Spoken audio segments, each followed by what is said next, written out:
When you first start learning guitar, it can be one of the most rewarding experiences of your entire life.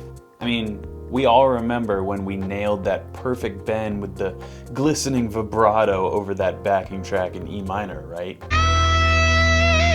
When you reach your first plateau, however, and yes, you will reach plateaus many times, there's only so much more you can learn without exploring music theory.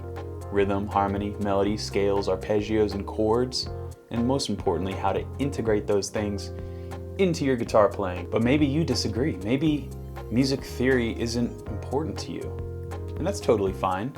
But I just want to make sure that you haven't been told any lies about music theory. Here are some you may have heard. If I learn music theory, I will lose all creativity. Of course, music is all about creativity and expression, but that stuff doesn't always come out easily.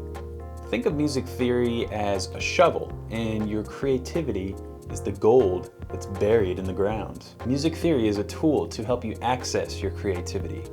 It can even reveal new treasure chests of innovation that you never even thought to look for. But this great guitar player never studied music theory.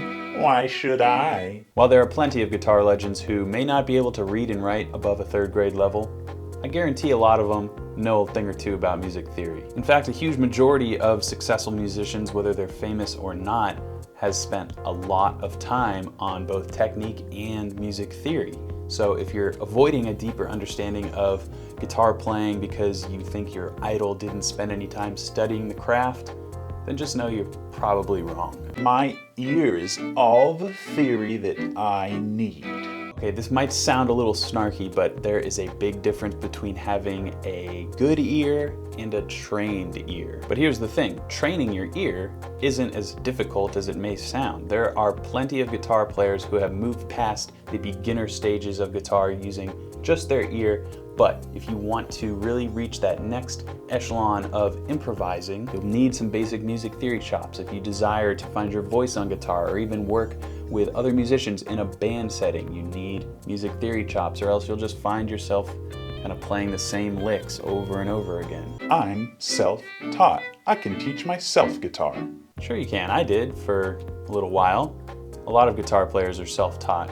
That doesn't mean that they haven't fallen victim, just like you and I have, to the endless vortex of noodling. Look, you're never wrong for grabbing your guitar when the mood strikes, but noodling is something that a lot of self-taught guitar players kind of treat as their practice. So you can become a decent guitar player that way, but the road is going to be much more windy and full of potholes than the one that's straight with structure that helps you reach your goals faster. Well, my guitar teacher said I don't need theory. Guitar teachers are a very important step to moving towards improvement, but be very wary of any guitar teacher who says you don't need music theory to improve. Even my beginner guitar course, which is geared towards people who have literally never picked up a guitar, goes over very basic music theory. As a wise man once told me, you're never smarter for not knowing something. So those are some lies you may have been told about music theory, and I hope this dispels any hesitation you had